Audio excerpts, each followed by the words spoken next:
cette journée de l'Europe, elle intervient dans le cadre d'une année très particulière, puisqu'il y a évidemment la guerre sur le continent européen.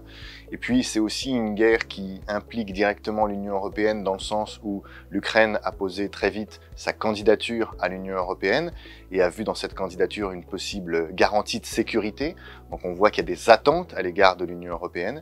Et puis l'Union européenne, qui n'est pas forcément un acteur très fort par rapport à l'OTAN dans le domaine militaire, a aussi un rôle crucial dans cette guerre. Pourquoi? Parce que la confrontation entre grandes puissances ne pouvant pas se faire sur le terrain militaire, eh bien, elle se fait principalement sur le terrain économique. Et l'Union européenne a joué un rôle important dans les sanctions économiques et financières qui ont été mises en place à l'égard de la Russie.